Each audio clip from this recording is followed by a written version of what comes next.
I'm Rick Lovins, math teacher at Low Miami High School, and you're listening to the Woodhenge podcast.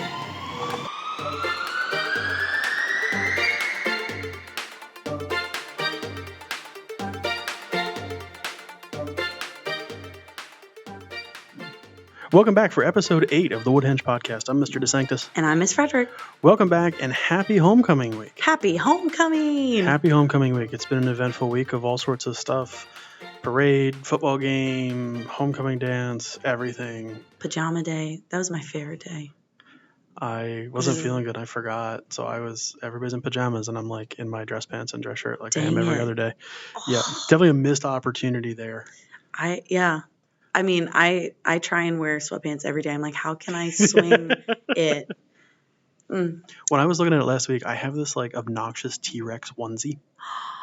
Yeah, like big tail and everything. And I remember last week looking at it, like I looked at my closet and I was like, I just might teach in that for a day. Mm-hmm. And then I looked at the weather and was like, it's going to be in the 80s. And this thing is, to call it warm might be an understatement. So I just kind of tabled it. And then Monday morning, not feeling good, just completely forgot about it. So yeah, sorry, party pooper in the DMA room. I looked like a frumpy individual. I just did. I had a student who was like, is that really what you wear to bed? I'm like, yeah, unfortunately. It's what I wear actually outside of school. That's the worst part. I don't look like a normal human being. I guess maybe I do. That's the problem. They were like, oh God. Yeah, I mean, outside of work, it's a little bit of a different deal. You kind of see us a little more polished here, whereas I have run into students outside of work and I don't think, like, they walk right past me. They see me and they're like, oh my God, it's like a rat woman. Like, she looks like an undead individual. Like, I'm just kidding. There's no coffee, nothing. I mean, I look like a horror walking. Oh my God. Well, yeah, that's the homecoming for me this week is me just trying to find a way to wear sweatpants. Yeah, seriously. All right. I respect the game. But with it being homecoming and you being from here, is there anything cool that kind of comes back around when you see this now, like being here as a staff member versus being here as a student? I didn't realize the hype I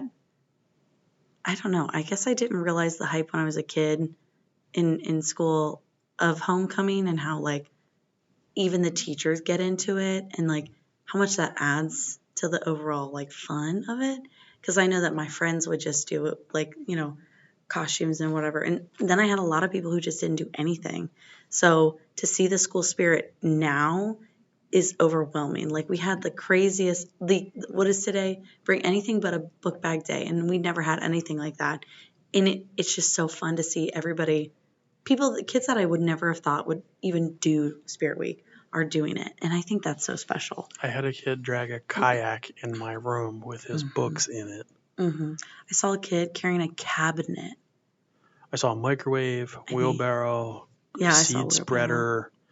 It's quite an adventure. It's been fun. I mean, it's definitely wild, and I'm not sure how I feel about it still, but it's definitely unique, and I want to explore it again. I think if we did it one more year, I'd feel a lot better about it because I think this is the first year we've done it. So, But yeah, as an alum, homecoming was always so much fun, and it's still fun now. And the dance is like the best part. I even as a chaperone, I don't know if I'm able to chaperone this year. I'm still on the fence about that. But when I normally chaperone, I still bust down in the corner. Like I will be the teacher. I believe it. Just I'm like, and the kids are like, oh my God, Miss Frederick. Stop, Mom, you're embarrassing us. Yeah, literally. Yeah. And I'm like, I will keep going. You guys don't realize, but this is my jam. Like I listen to the same music you do too. I'm just way older than you. So today's guest, with homecoming week, we wanted to kind of dip into some little Miami stuff. So we're going to sit down and chat with Mr. Lovins, who has been here for quite a while, went to school here, somebody you have some memories with from your time here. I do. And bringing it as a throwback here for homecoming week. Ready for episode 8? I am. Here comes episode 8 of the Woodhenge podcast with Mr. Rick Lovins. Thanks so much for listening.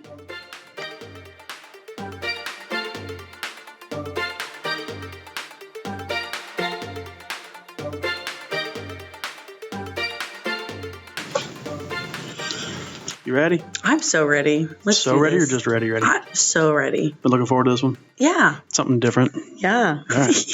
This is 8, right? This is episode 8 for us. You're episode 8? Holy cow. I know. All right. You ready? Yeah. Welcome back for episode 8 of the Woodhenge podcast. I'm Mr. DeSanctis. And I'm Miss Frederick. And we are joined by a legend in these walls, Mr. Rick Lovins, math teacher extraordinaire. Sir, thanks for taking your plan bell and coming and hanging out with us down here. You're welcome. I don't know if legend fits perfect, but I like it. Legendary. Legendary.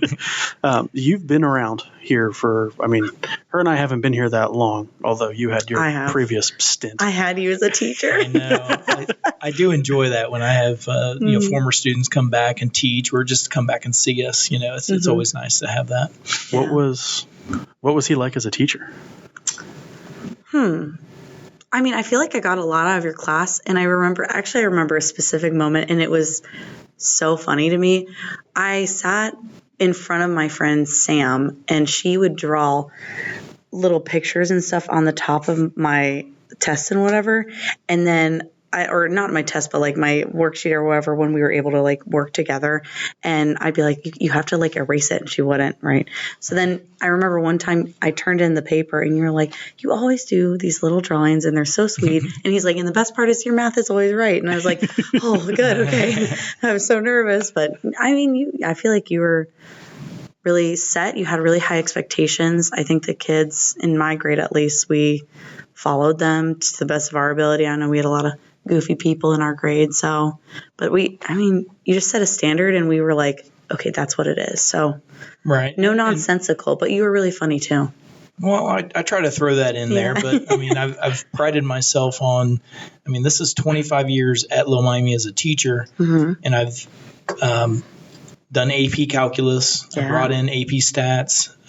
For a year or two, I brought in AP computer science. So all of those are advanced placement. Yeah. And then also the calc and everything. But yeah, I always prided on set high standards, but try to make it as enjoyable as you can. And of course, I said calculus and statistics, and that doesn't always, bode well. Social studies can be really exciting. English can be really exciting in terms of, we love that book or the story.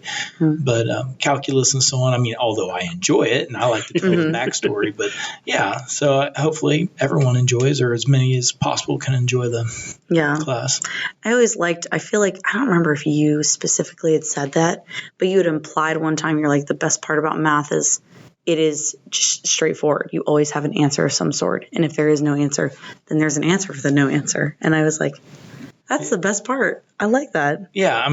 And that is good. Like, I would hate to teach, and no offense, but I would hate to teach English because I could not be that objective, as far as, this is a good paper. I know there's standards and there's rubrics, but for me, you did the calculus right, or you did the statistics right, and that's the correct answer. And there is no other, there's no gray area. So that always makes it nicer for me. So, yeah. So you've been here for 25 years. How did you end up here in the first place, I guess, is what I want to ask. Well, really by fortune. So after I graduated college or graduate school, I was at a private school in Fairfield. It was a very small school, like 100 students total, pre-K through 8. Oh my and God. I was actually the director there, so that would be like a principal. And it just was fortunate. I had graduated, had no education degree at all. I had my master's in math and decided, I think this teaching gig could be a good thing. So I applied for this job at this private school, and they gave it to me, fortunately. I learned a lot there, but it was time. It was about the third and a half year.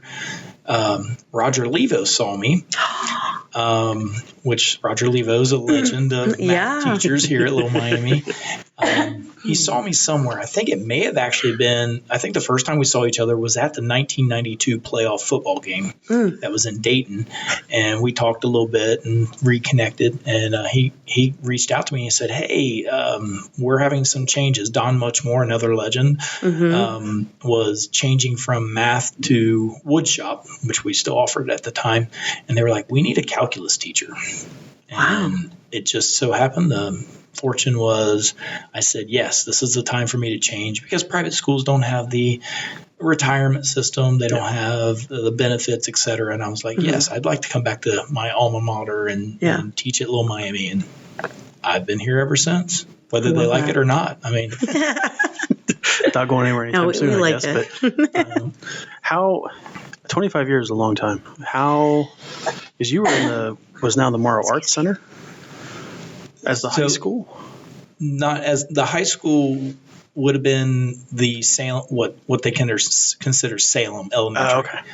Yeah, the Morrow Arts Center is where I went to elementary school at, though, and that was the original high school way back. Okay, so so now you're before going way back. Okay. Yeah, let's not put Out me of the that realm. way. I mean, I didn't get to school by horse and buggy, but there just wasn't enough. So when someone had a plan, they had to leave their classroom and go to the teacher workroom. And then you would go in their classroom and have class. Interesting. Did that I feel like I look at my first year and one of my favorite parts about teaching was having my own classroom and like putting up my posters and putting up things like that. Do you feel like you missed out on that aspect? I don't know. I mean, when I started here, the first, I think 2 or 3 years, I was traveling. So you didn't know anything. I didn't know any different. Right. Does that make sense? Yeah. So I didn't know any different. It was like, well, this is what you do. One day I'll be, good enough. One day I'll have my own place. Just like having an apartment when you're young. Yeah. Like that. One day I'll have a house. So yeah, I mean, it was tough because you had to carry everything, and you had all these folders, and for this class, here's my copies. I forgot my copies, and you walk in. Of course, technology was not as much as it is today. Students didn't have computers, and everything was pretty much either chalk or overhead or whatever. And so you would walk into class, and you might be using overheads because that's what you enjoy using. And then you walk into another class, and they don't have an overhead projector. And so you're using chalk and et cetera, so just you sort of had to roll with it, and it was tough. Wow. Yeah, you got to be really flexible.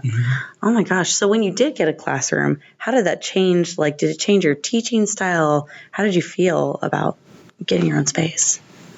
I mean, it gave you a home, so to speak, so less steps throughout the day. Less steps. Yeah. I probably needed the steps anyway. But yeah, no, you got to. Again, I'm not a big decorator like elementary school teachers would have to be, but still, it did. You could put up some things that you enjoyed, like here's my posters of running or something like that, or here's my Pittsburgh Steelers banner or something. I know that'll probably give me a bunch of booze, but so yeah, it gave you a home and everything. Of course. I moved into what was, I don't know what room it is now because we've changed all the numbers, but I was upstairs on the second floor here when I finally got a room, and then stayed there about 3 or 4 years, and then they changed to where we are now. Wow. Because they departmentalized. We used to be just all spread out, and it was sort of maybe some freshman teachers in a hallway and then sophomores in other hallways, but now it's English department here, math department there, et cetera. Wow. Oh my goodness. So then can I ask, I think we've asked something like this. I'm going to go back to your high school days. Okay. What kind of a student were you like? I guess I would be considered a nerd athlete, I guess. I was a good student. I will be honest that I didn't take English very seriously. It's okay. Being a math person, I was math and science all the way. So but I was a pretty decent student, A's and stuff like that, and prided myself on that.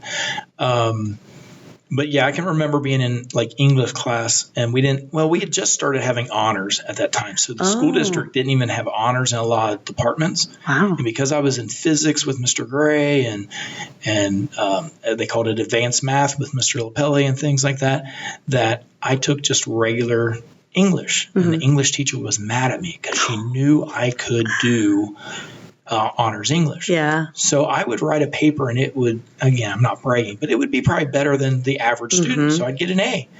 I'd do that paper real quick, and I'd go work on my physics. Oh my gosh. And she got so angry at me. I have students just like you, and I'm like, smart all around, but they just love the math and science. And I'm like, you know what? That's fine. That's fair. Well, the odd thing was when I came back and she was still teaching, we became very good friends. Oh my gosh. It's Jen Leisman, if anybody would hear that name. But it was Jen Leisman, and we now we're, or at least when she was here, teaching, we were good friends. And so that was weird coming back and teaching. But yeah, I mean, high school for me was academics. I took what I could to try to better myself. I knew I wanted to do something in STEM area and so on, but I also enjoyed, the thing I remember the most is probably athletics. I was on a very good football team. I was on a very good wrestling team. I did all right myself, Oh, wow. And because again, everybody probably thinks, the time when I was here was really good and all this, and that's probably true. But I was fortunate. I feel like, in my opinion, a big heyday of athletics here at Little Miami was probably in the mid 80s to the mid 90s, maybe early 90s, and I happened to be in there in that 84, 88 kind of range, where our football team lost, I think, 4 games in 4 years. Wow. We had really good wrestlers going to state. We missed a league championship in wrestling by points, very little points, things like that. So I enjoyed that part, but, so I tried to balance it. Athletics, academics. So you talk about the athletic stuff, and I brings you to something that I mentioned to you before, and I kind of want to follow up with you on, because I think it was the very first episode of the Panther Show that was ever done, we had a crew that explored the Rat Pack and the origins of the Rat Pack. And as I understand it, that was kind of around that same time, wasn't it? It was. I have a little difference of opinion, but I don't know the exact history. But I know the shirts that say Rat Pack established like 1990 something. And I sort of argue that a little bit. So at least from my experience, and this goes all the way back to when I was in junior high, we had a coach here.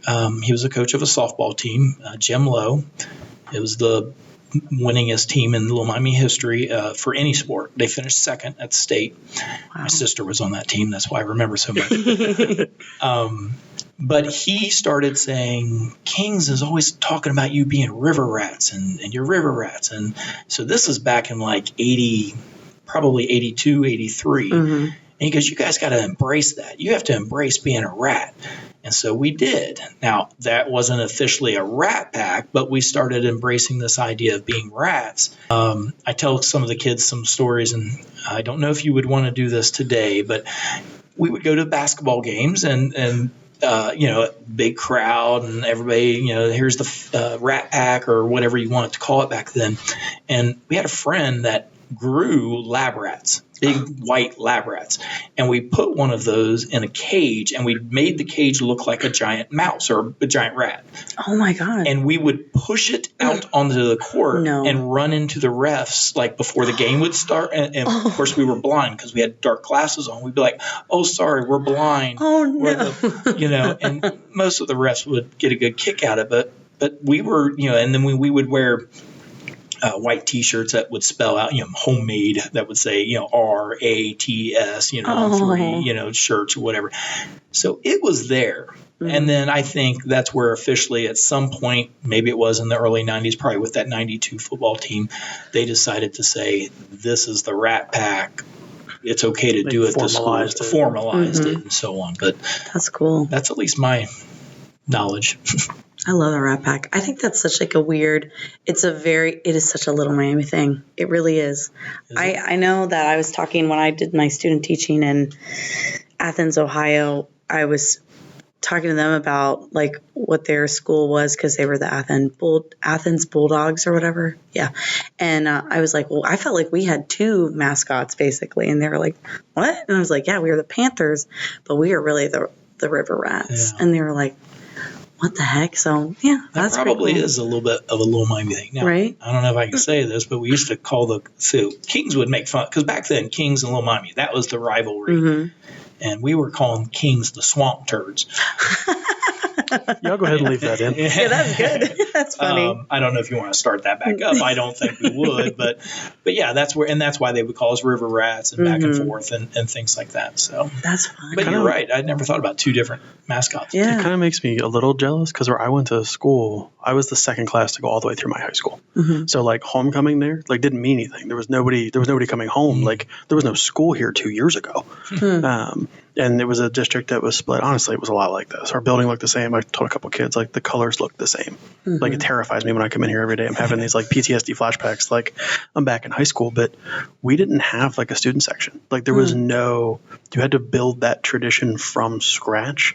And 2 years in, that tradition's not there. Yeah. So it is kind of cool when we come here and we already have the rat on the stick. And, like, it's already established that if they say it's tie-dye night at the football game, like – You show we up have with tie-dye. 500 people there in tie-dye, and that's just what you do.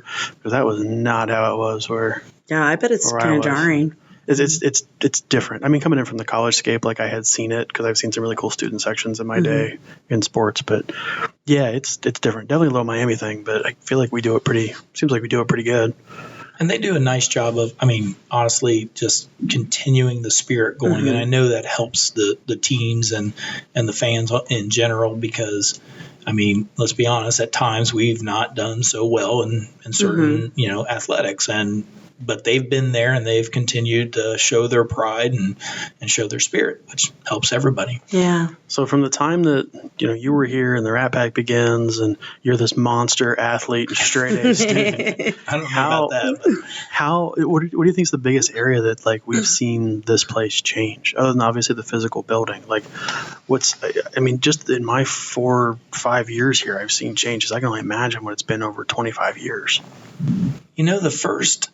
I think probably the first 10 or 15 years I was here, it stayed about the same size. I graduated with 186, and then I know I was senior advisor here for a while, in the early parts of me teaching here, and graduating classes were maybe 190, maybe 201. I mean, it took us a long time to get above 200. Even though we might have classes of 225, we'd have so many that would move on and so on. But anyway, the graduating class was around 200.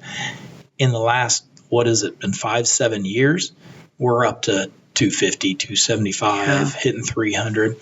And this is a good thing, but the diversity of students, we're getting a lot of different, just different than what you normally would think of Little Miami in the 80s or whatever. Yeah. I mean, and that's a good thing, but it's just that change and that adaptation of looking at, okay, we have to do things differently at times, and we're just this much bigger. So like we were just talking a few minutes ago, homecoming dances on Saturday. It's outside on the football field. We have no room for all these students if it rains, and it's supposed to rain.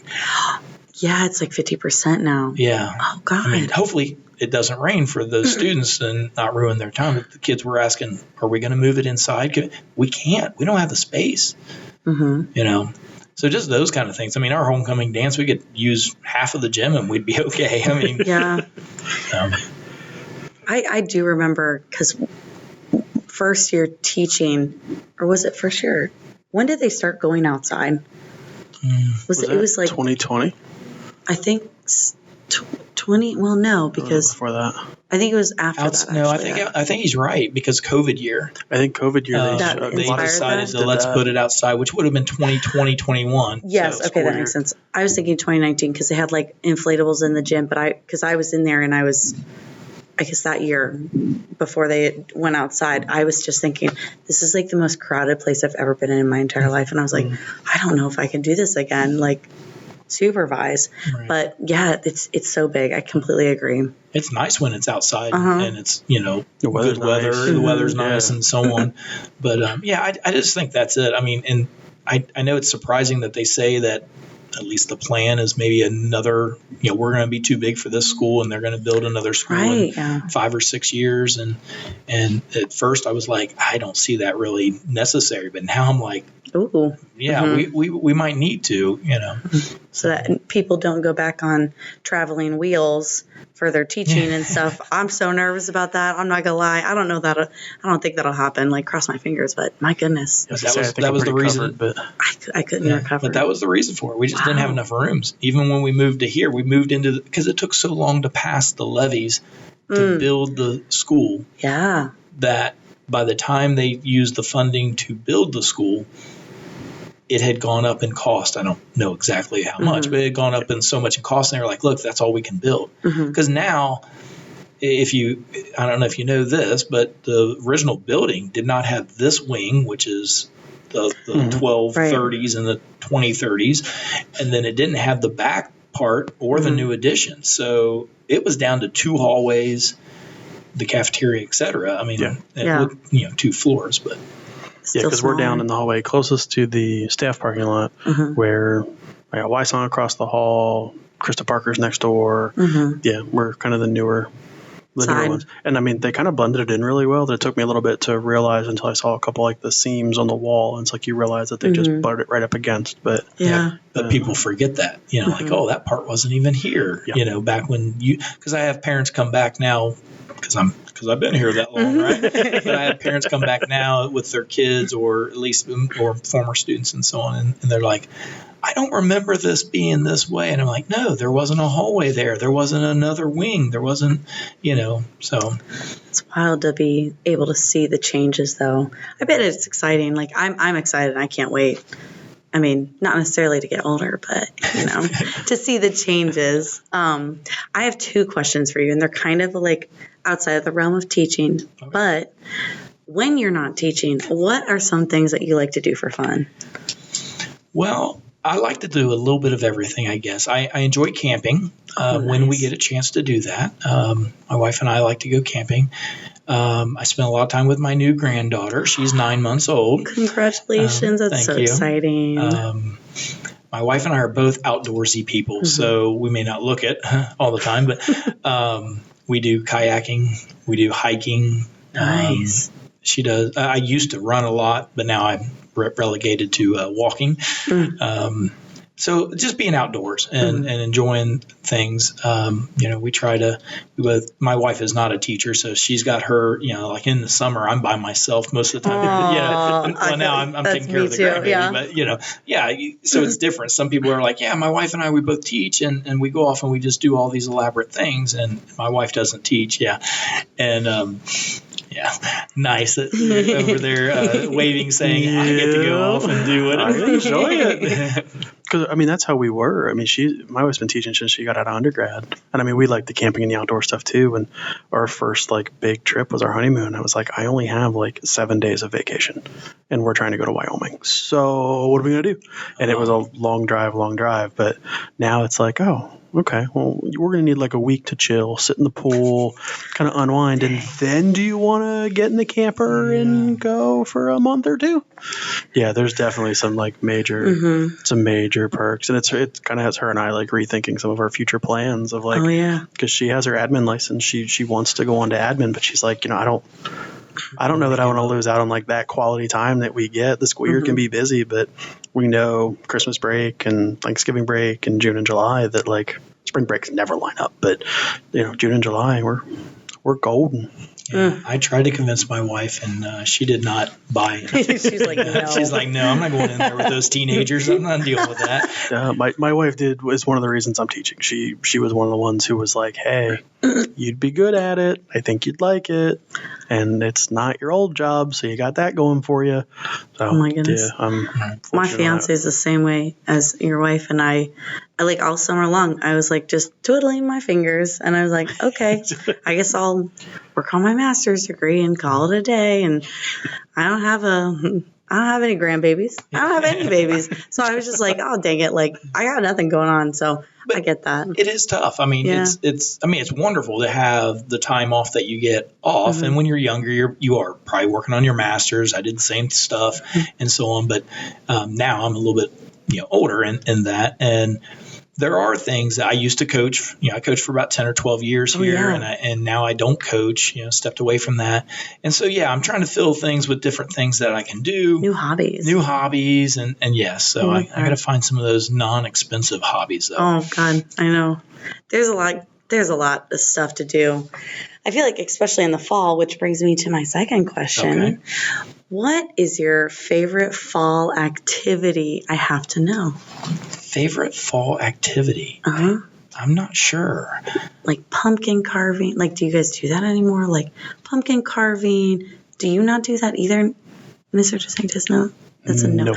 Guys, so come on. I will say that was always a fun time. When my daughters, they're now 22 and 20. So when they were younger, obviously pumpkin carving. I used to, put fake tombstones in the yard. I made them myself just out of wood, like plywood, and would and they would paint them so I guess that would be a fun thing, but that's in the past. Now they're older, but they would come and they would paint it with whitewash paint, and then they could bring in their own paint and make, all kinds. Mr. Bones lives here, or, and do different things along those lines. So, just doing those kind of. It's not as relevant anymore, I guess. But, what's relevant and what will be relevant, you have a grandbaby. Yes. What are you most excited about being a grandparent? I'm enjoying watching her grow up a little bit. I mean, you forget when your children are 20-some years old, you forget, like, when did they get teeth? When did they start eating solid food and all this kind of stuff? So even though I would like a little bit older right now, like once they start talking to you and so on. But right now, my granddaughter, Casey, she's, still just doing the gooing and gawing and stuff like that. But she's got a personality. She knows when to smile. She knows when to frown at you. She knows when to give you that poopy face. My gosh. And things like that. So it's fun reliving those things that you may have forgotten, because when you're young parents, you're doing it to get it done and move on to the next day, so to speak. So as grandparents, even though we're doing a lot more than typical grandparents, because we have her just about every afternoon during the week and usually Sundays, it's fun to relive that, so to speak. That is so sweet. Oh my goodness. And the pressure that it's not yours. And you give her back every night. we can give her back at some point. Yes, hopefully that's the case. And but it's enjoyable. Oh, that's so sweet. Oh my goodness. Oh, I gotta check. Well, pretty much out of time. Yeah, we are. So you were really nervous of, like, I don't know if I can do a podcast. Right. And we just filled like 30 minutes like that. Easy. So I think you were sandbagging us just a little bit. Maybe. I don't know. Time for me to get my own YouTube channel and make millions of dollars, right? I mean, I know some people that can help. Like a classroom full of computers, you just let us know. But seriously, thanks for taking some time to come down and chat. I think it's cool to get different perspective, especially during homecoming week, to have somebody who was part of this for a while and then is still continuing to be a part of everything that happens here is pretty cool. And just like getting to know our teachers as real people. I feel like that's something that like our students don't realize all the time. And I love that we get to do this on the podcast and be like, yeah, we also live in the same area you do. We also have lives, and this is so exciting. And, I think that's awesome. So congrats on your granddaughter. Thank you. That's so exciting. And thank you for inviting me. I enjoyed it. So.